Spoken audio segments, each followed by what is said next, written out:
Om Shrutismritipurananam Alayam Karunalayam Namami Bhagavatpadam Shankaram Lokashankaram Shankaram Shankaracharyam Keshavam Badarayanam Sutra-Bhāṣya Kritau Vande Bhagavantau Punah Punah Ishvaro Gururatmeti Murtibheda-vibhagine Vyomavad-vyapta-dehāya Dakshināmurtaye Namaha.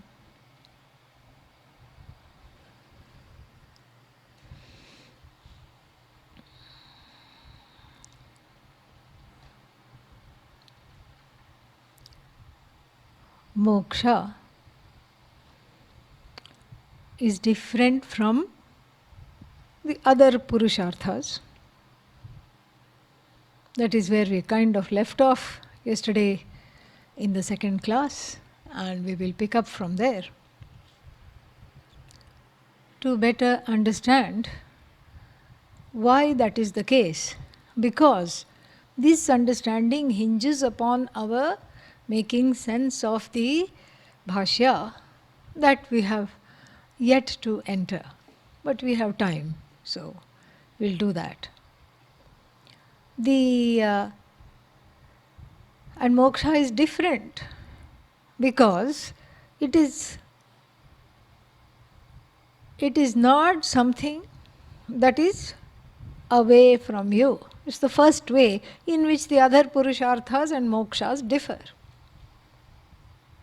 Moksha is what? Your Swarupa. I'm a non-wanting person. That is my nature. In and through the complaints, through the wants, the truth is that I'm a non-wanting person. And how does one know this? Because there is something called vyabhichara, a contradiction. We saw this already, this is just a summation. There is a contradiction between myself as a wanting person. And when does that become evident? In the waking state. But then the same wanting person goes to sleep, and immediately moksha surfaces because one is not wanting at all. Only thing is you don't know you have moksha, that's all, because you're asleep to it. So the wanting person goes to sleep and becomes suddenly not non-wanting. Very interesting. And that non-wantingness is called moksha, really. Freedom from becoming, a life of becoming. Becoming famous, becoming this, becoming that, becoming this, becoming.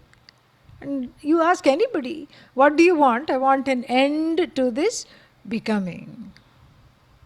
This is what, everybody wants. And that's why it is important to see this vyabhichara, this contradiction. That in sleep suddenly there is moksha. Where did it come from? And even if you feel like you have moksha in sleep, other people feel like they have moksha from you when you are asleep. Correct? Very important. That's why all the doctors and scientists say that sleep is very important. Because it's time to give other people a break, even though you don't feel that there is a break. But a break there is because of the universal experience of what? Of not wanting to wake up, of wanting to extend the sleep. That's why we have various kinds of alarm clocks on the market.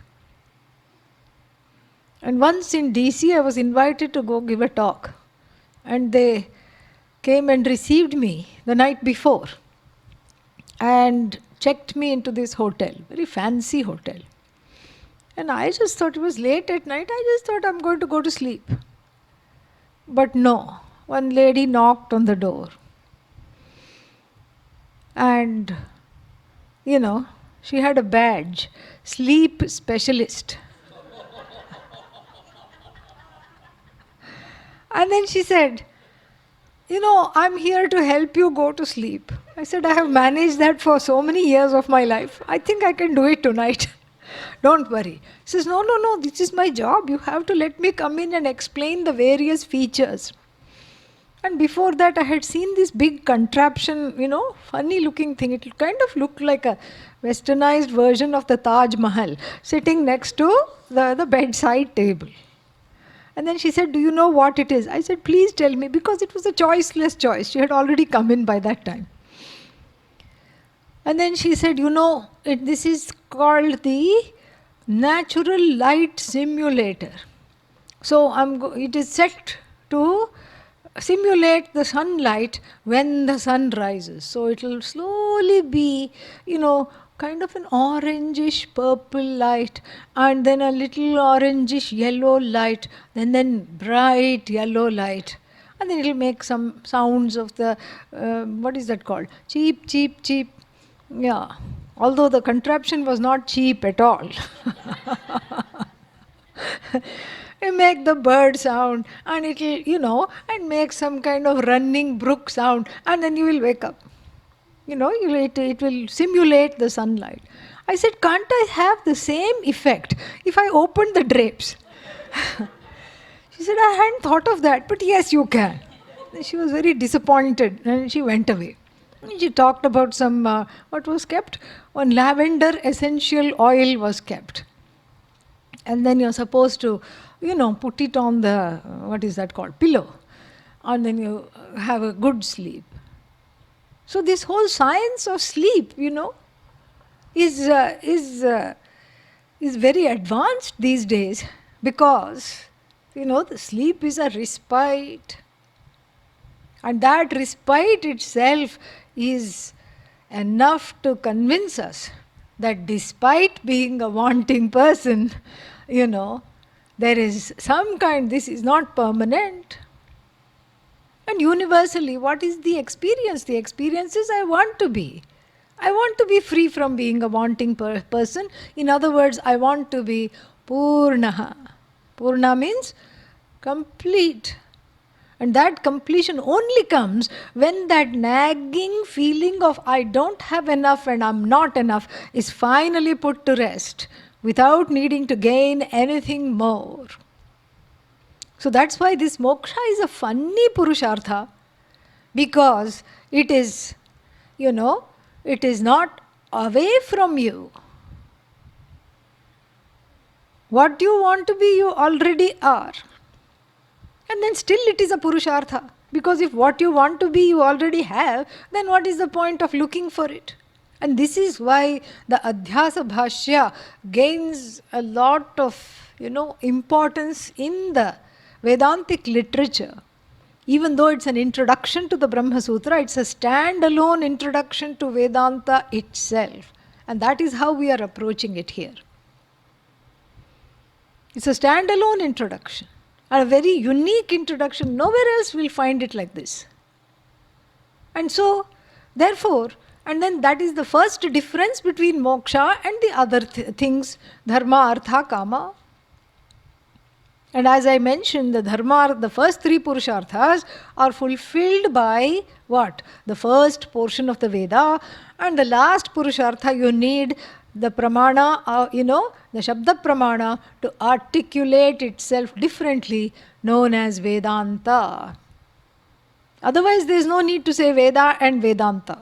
That's silly talk. Vedanta means last chapter, correct? So who will talk like this?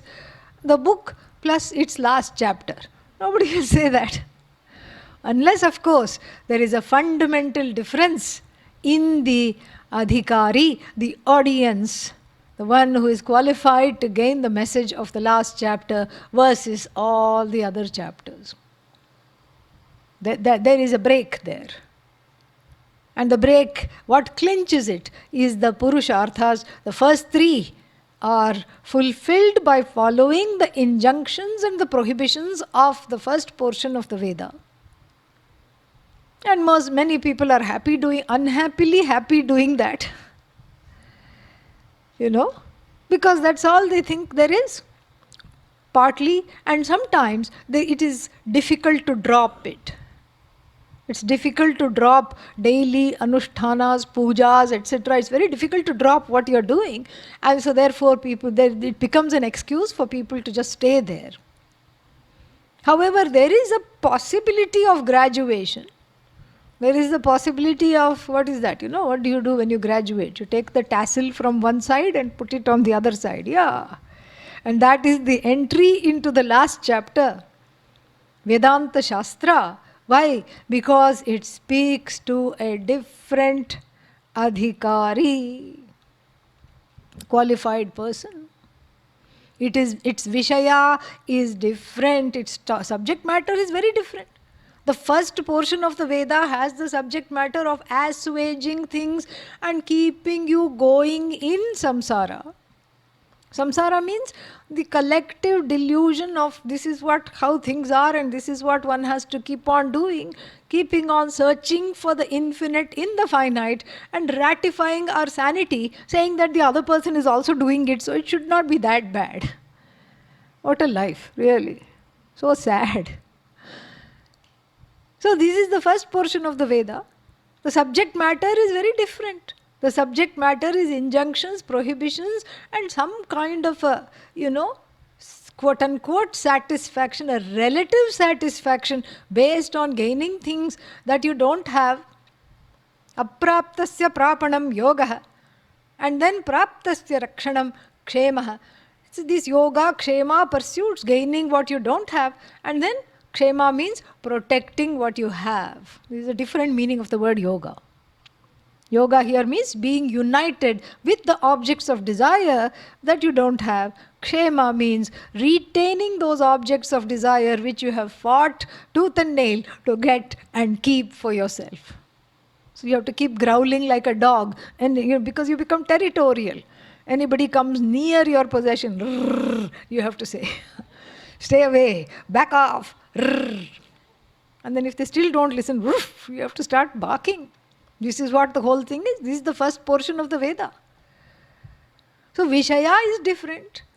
And then what is the Vishaya? The topic of the last portion of the Veda is you as a non-wanting, non-demanding, appreciative and contented person that needs to be discovered rather than gained. So the subject matter is completely different. The Vishaya is different. There is a striving that is ratified through action. Here, one is told that one need not strive at all, and therefore there is no need for action. It is the realm of knowing, because there is obviously, we can't say lack of knowledge, there is wrong understanding about the self. And that wrong understanding, Adi Shankara has given the name Adhyāsa. We'll look into that. In the next class, we'll be seeing that more. So this is the problem is very, very clear. So the Vishaya is different. And who are the takers of the first portion of Veda? Who are the people who are going to go for this? People who feel a sense of lack and who believe it to be real, and who cannot stand this sense of lack, and who want to keep on addressing it through the means available through action. Those are the takers of the first portion of the Veda. In other words, it's no different than people who are interested in what is called in American culture instant gratification. And you ask a teenager, they'll say, I wanted it yesterday, not right now. What do you want? Whatever it is. When do you want it? Yesterday. Meaning it's already too late. Instant gratification. Nobody can wait. People will send a text. And then what? They expect you to read it and respond the moment you have pressed the send button. And if it is not there, first they will send an email. And 1 hour goes by, you haven't responded, then they will send a text. And then you don't respond to the text, then they will chase it up with a phone call. What's wrong with you? You didn't respond to my email, you haven't responded to the text. Are we still friends? This is instant gratification. And just like etiquette, there is something called netiquette. What is netiquette? How to behave on the net. This thing. So email means you can safely go 24 hours without responding. And then not have any kind of collateral damage at work or more importantly at home. And then what else? Text means, 1 hour max. You have to respond. So this puts it in a kind of and all our devices are, there to fulfill these kinds of nonsensical desires for instant gratification. And that's what the first portion of the Veda is. It's all focused on gratification and to quieten the crying baby. So the first portion of the Veda is in service of letting the inner child do whatever it wants. It just gives it a pacifier. That's all it is. So that is the Vishaya. And the Adhikari is the people who want instant gratification. And who is the Adhikari for the second portion of the Veda, for Vedanta? Who is the taker for Vedanta? Some lonely, antisocial person who doesn't gel well in society. No.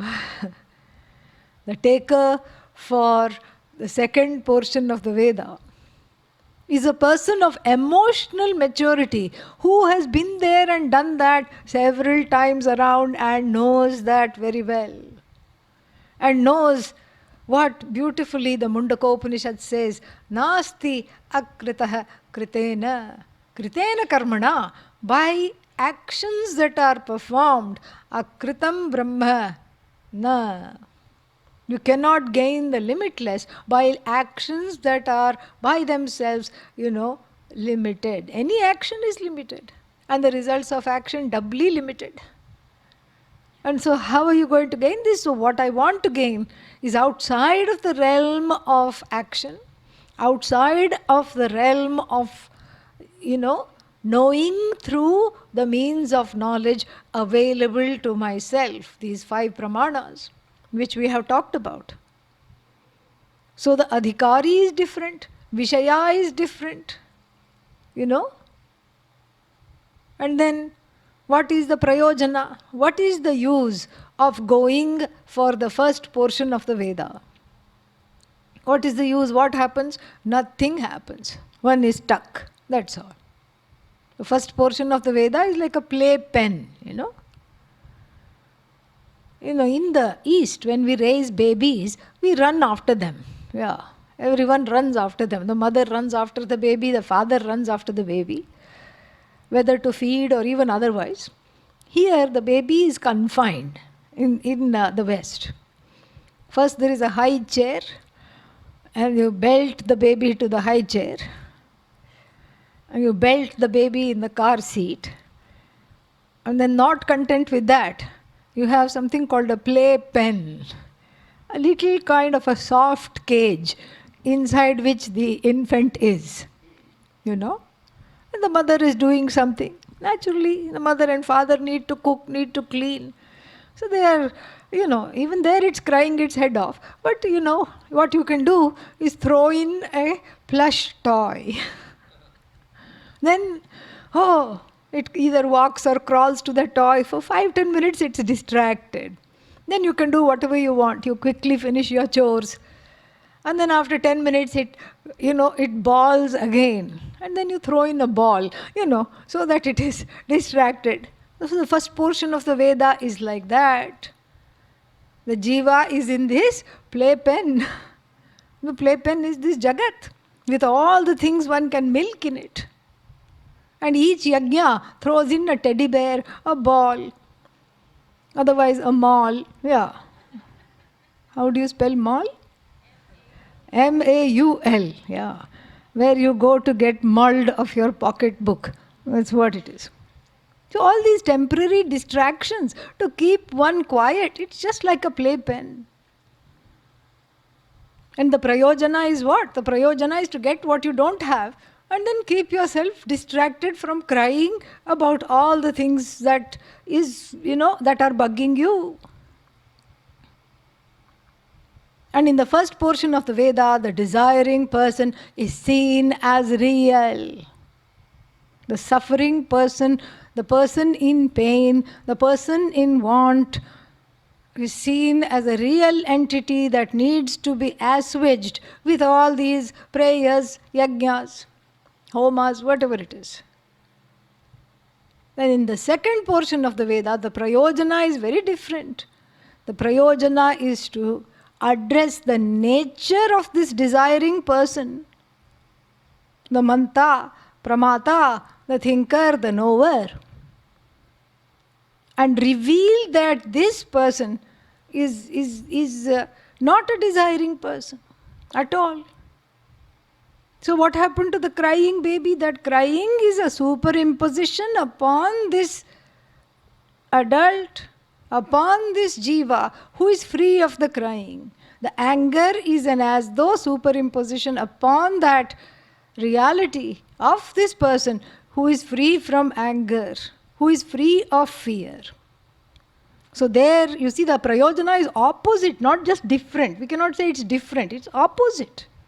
In the first portion of the Veda, the fulfillment or the purpose of the first portion of the Veda is to keep things going, keep the status quo going. In the second portion of the Veda, the purpose is to completely pull the rug out from under the status quo and to show that the status of this person is not at all what one thought one was.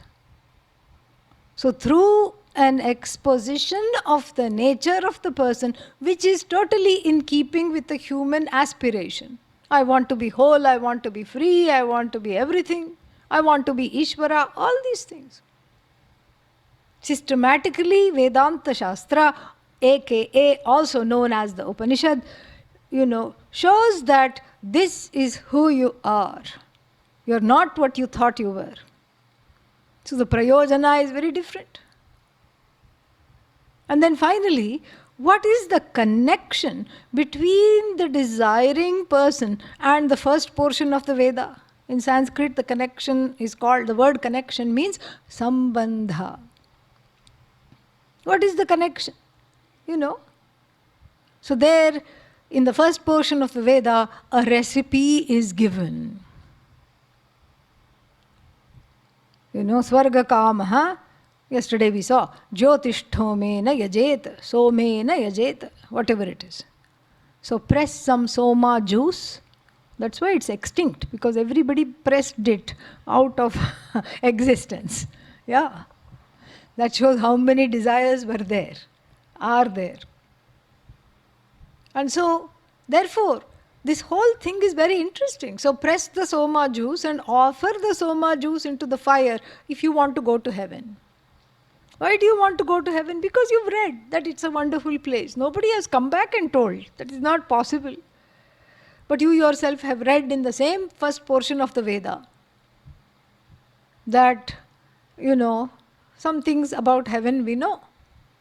That there are dance performances and music performances like you have never seen. Yeah, we'll have one dance performance here. And so, like you have never ever seen.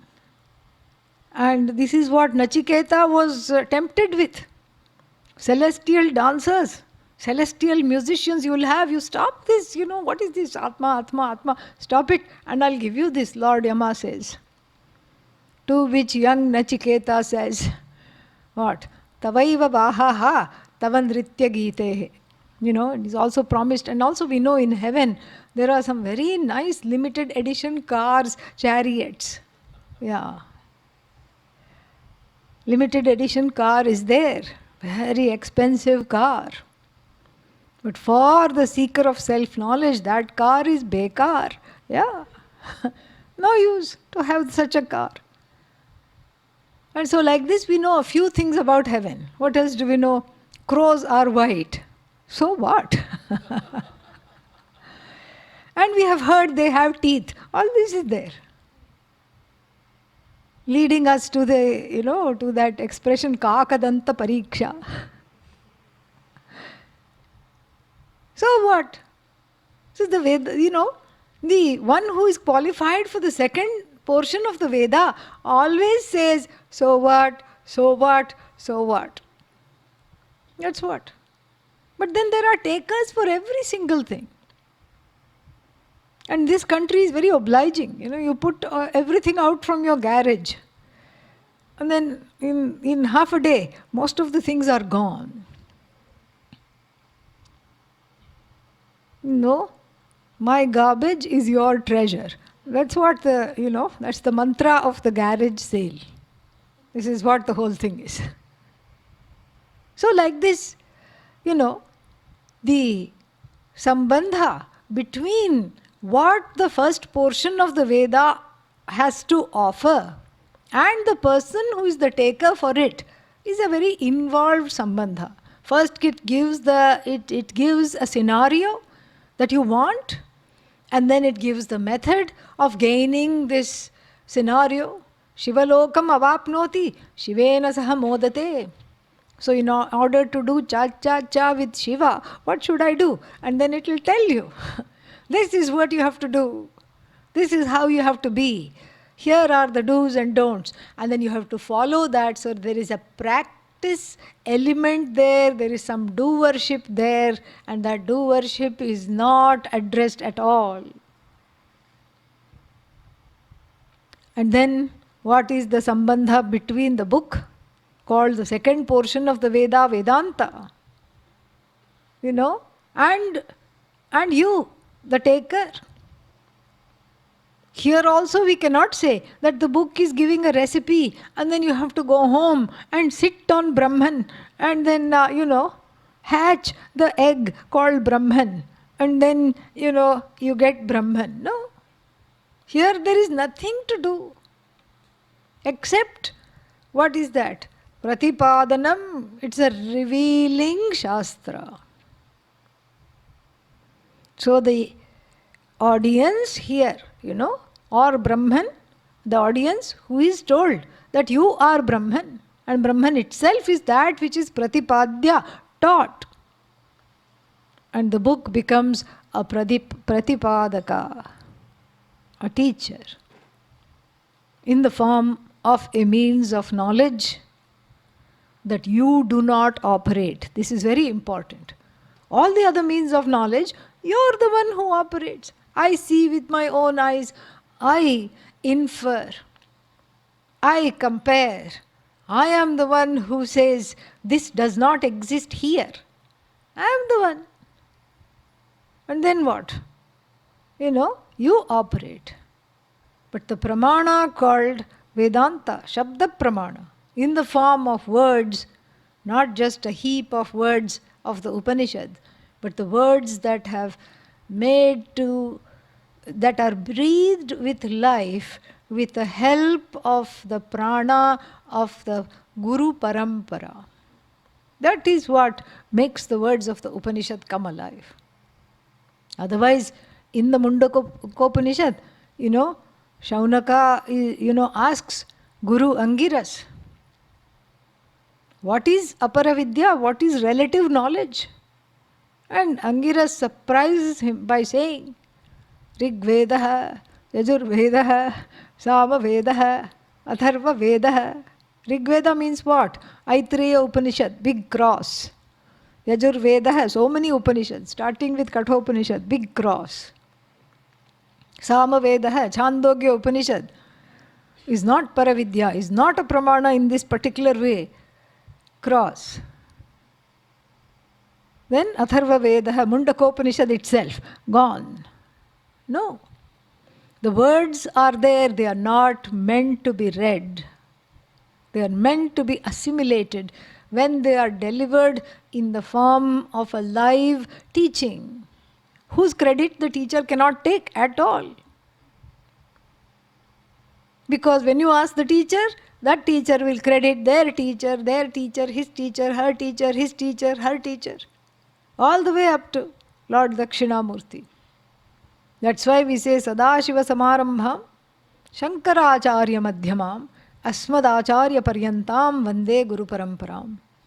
I salute, venerate the whole lineage of teachers, which started with Bhagavan. Where else will it start?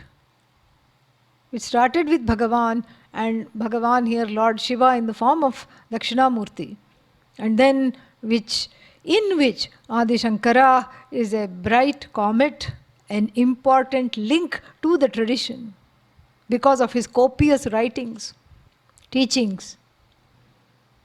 And then up to my own teacher, I venerate the whole lineage. You know, the lineage is very important to make this timeless, to make this Vidya timeless. Because the Vidya comes alive when it's handled by the teacher. You know, it's kind of like an app on your phone. And suddenly you get the message. You look at the phone and you get the message. This app is updating itself. It has to update, correct? Yeah. Because there are so many new technologies it has to keep up with. It has to keep on a par with other apps of its kind. And finally, all these hackers are getting very clever. So it has to outrun the minds of all the clever hackers, right? So the lineage is like an app, except it's full of aptas.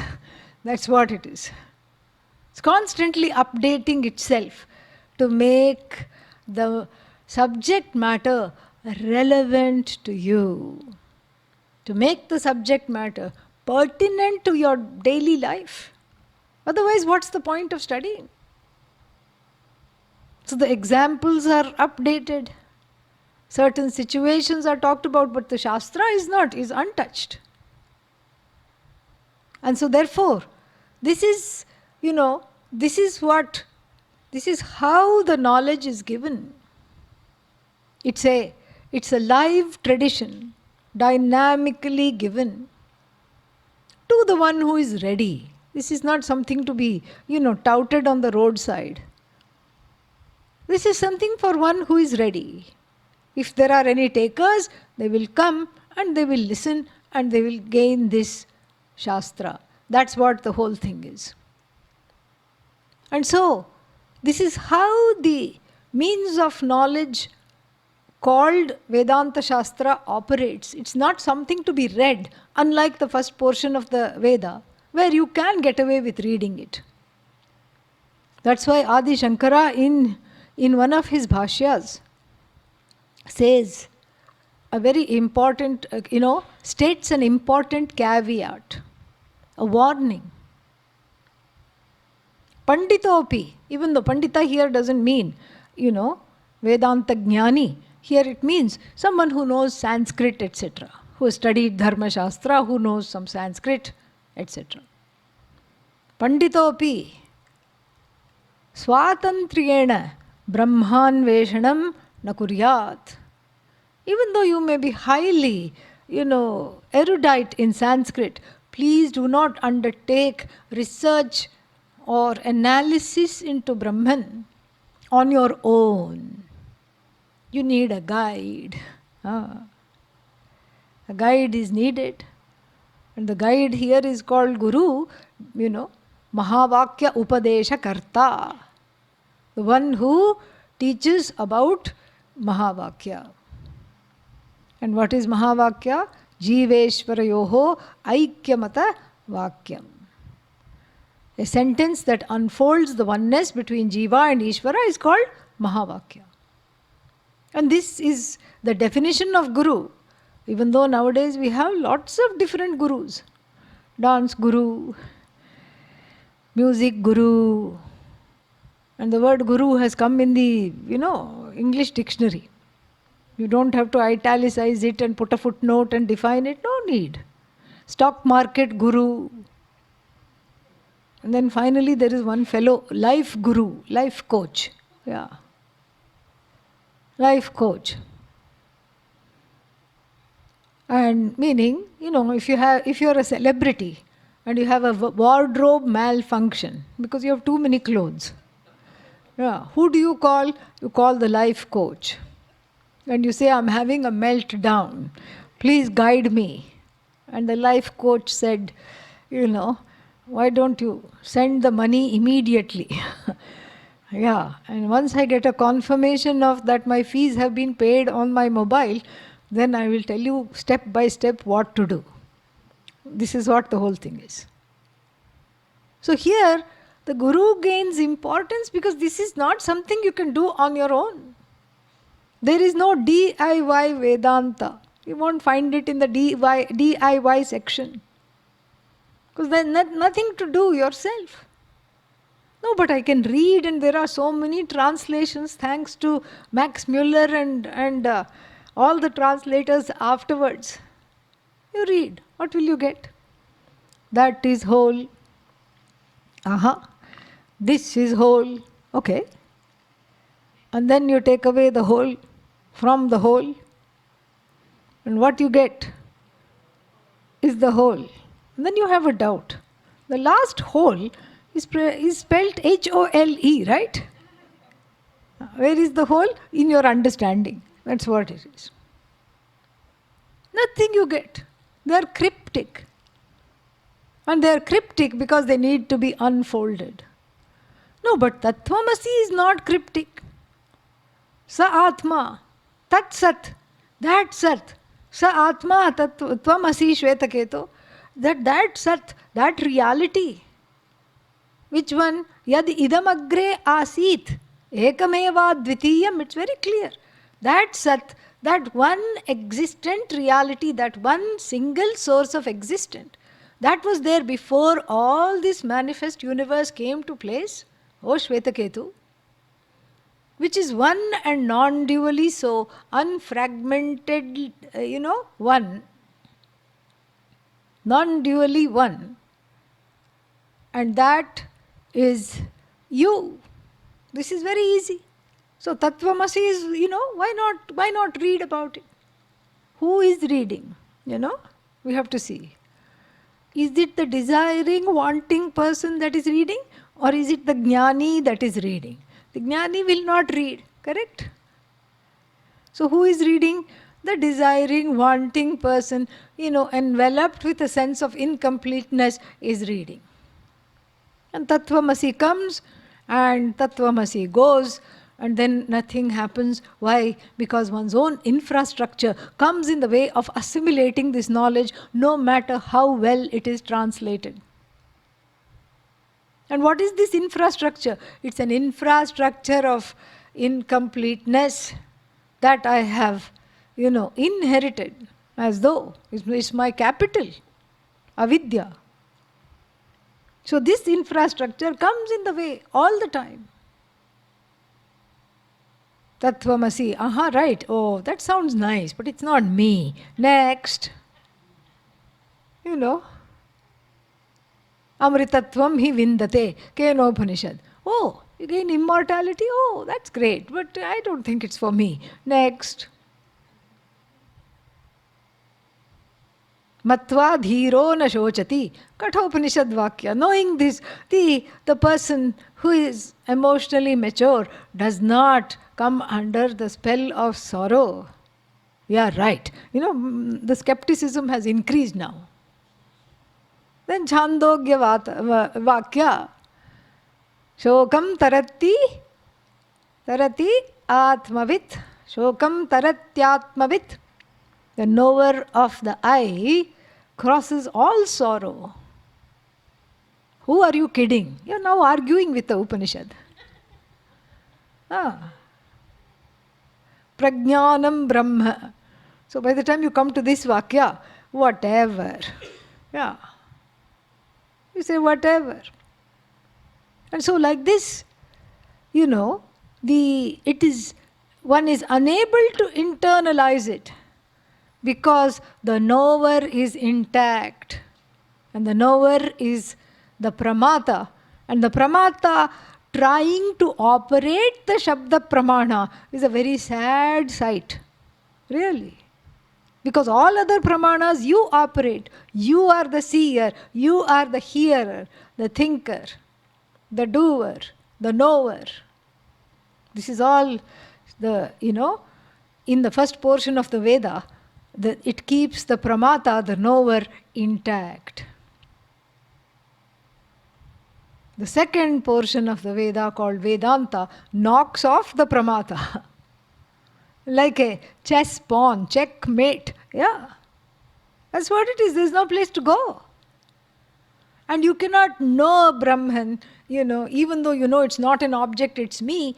That kind of a tendency to objectify is very strong. There is a strong vritti to objectify.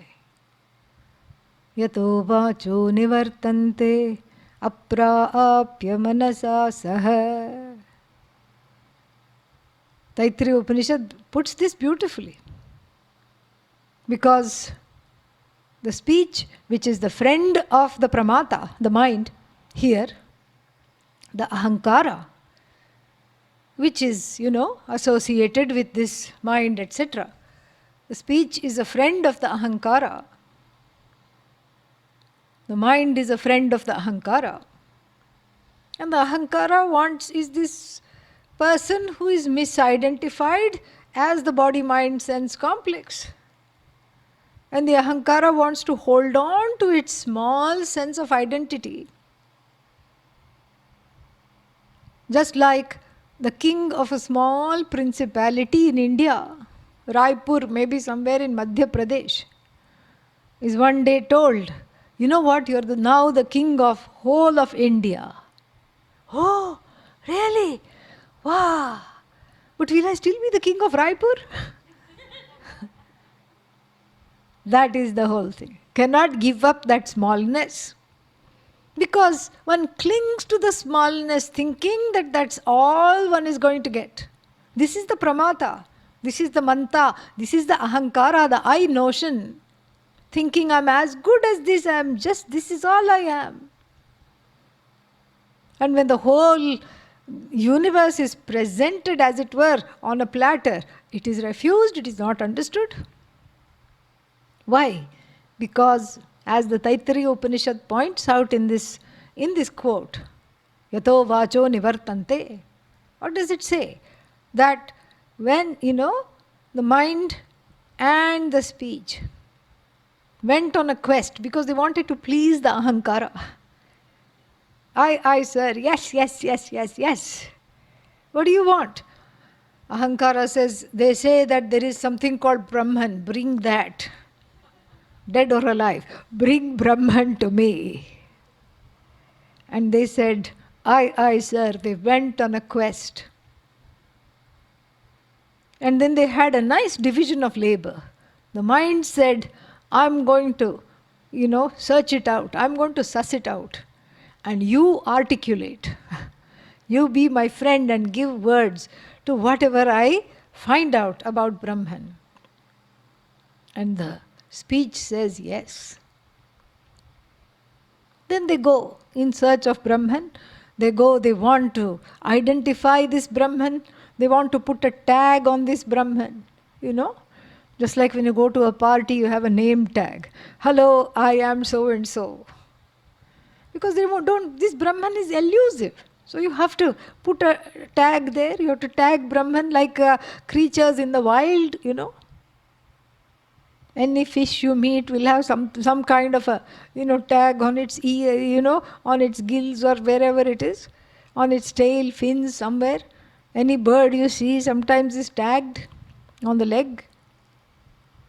This is the way we colonize, we name, we have it under our control, and that gives a kind of a sense of fleeting comfort for this jiva who is who has this sense of incompleteness, rather. And then what? So they want to go tag this Brahman. And they think it's like a bird, a raptor that's flying around. And then you just go catch it, tag it and release it so that you can then, monitor it. And like eagle cam, you can put Brahmo cam. Yeah. Brahma cam. What is Brahman doing? They had this eagle cam. It was very nice. The eggs hatched, the baby, eagles came out. And boy, did they have an appetite. I also watched this for a little while. Somebody sent me the link. They were hungry all the time. They just wanted to eat, eat, eat. And the mother and father would take turns bringing, food and biting it nicely and then masticating it and shoving it into their mouths. And then going again to get some more food. All this was very cute. So here maybe we will also see Brahman. What does it do? Ishvara cam, Brahma cam, This is what the mind and the ahankara planned. And the plan failed. Why? Because what they were looking for was themselves alone. That's why none of the means of knowledge that one has in one's paws, in one's hands, work. Because how can you see Brahman? The seer is Brahman, hearer is Brahman, the inferer is Brahman.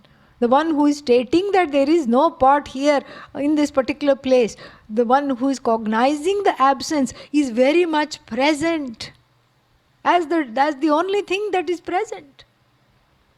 That's why in Sanskrit, in our Shastra, we don't really have a word for zero. Shunya comes later.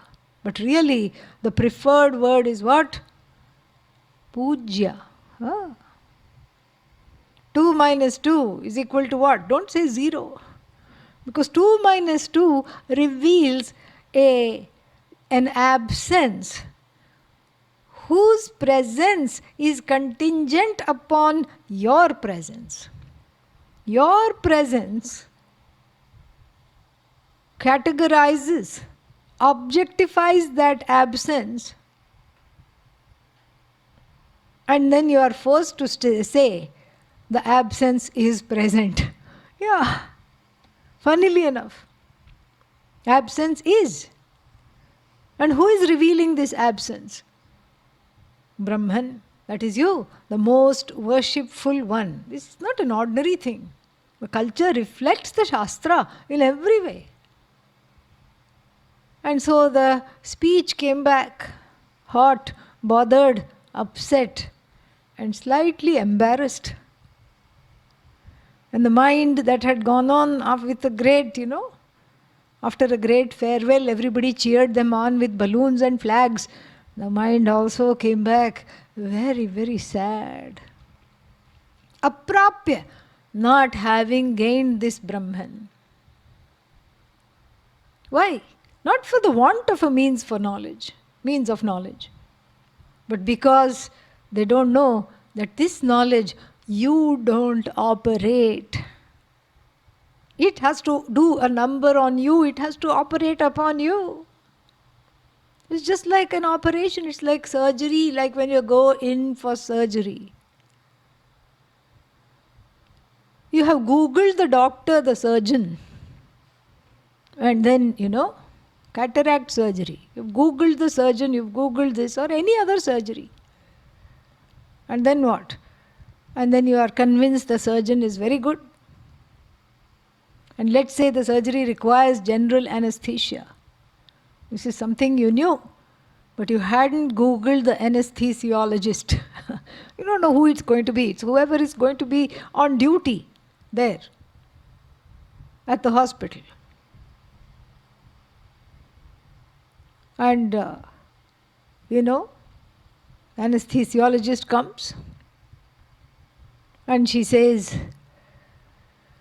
"What is your weight?" It's perhaps the only time the person tells the truth because, the amount of anesthesia is dependent upon the weight given. What is your weight? What is your age? All these things. I am your anesthesiologist. Wait, what? What is your name? You don't have time to Google it. You're already on a gurney being wheeled into the operation theatre. You don't know what, and then one little board with a paper on it is given. Please sign here. What am I signing? Eyes are already blurry. You can't see. What am I signing? Well, Most people successfully come out of the anesthesia. But there's a small percentage.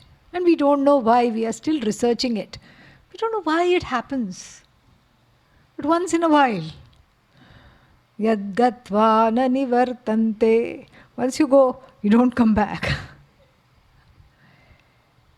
So your relatives, I will not hold the hospital or me responsible, some kind of a thing. You have to sign an agreement. And you have to sign off. What other choice is there? You know? If you want the tumor, if the person wants the tumor to be removed, they have to sign it off. And all you remember is counting backwards. Count down. 10, 9, 8, maybe 7. After that, you don't remember anything. And then when you come to, you don't even know if the procedure has been done or not. Oh, thank God it's over. That's what you say. And so here, the anesthesia, I always joke, is as much for the patient as for the surgeon. Because the surgeon doesn't want any interference in the operation. Supposing there was a way in which, you didn't feel the pain and then you were awake. And then, you won't be lying down there quietly. The surgeon picks up the scalpel. Oh, itna bada chaku, such a big knife. Are you sure that's the right size? And the cutting begins. Are you sure? I think you're cutting too high. I think whatever you need to take out is little lower. Surgeon doesn't want that. No interference. The surgeon wants to do the job in spite of you. The pramana operates just like that. One is anesthetized. Euthanized, no, anesthetized. And I suppose that's the purpose of the jokes in the class. One kind of relaxes. Okay, this is not so bad. Vedanta is not as bad as I thought it would be. Oh, it's all right. I'm enjoying myself. I can relate to it. This is a joke I can understand and laugh and, I wish I had my cell phone. I would have texted it immediately to my friends.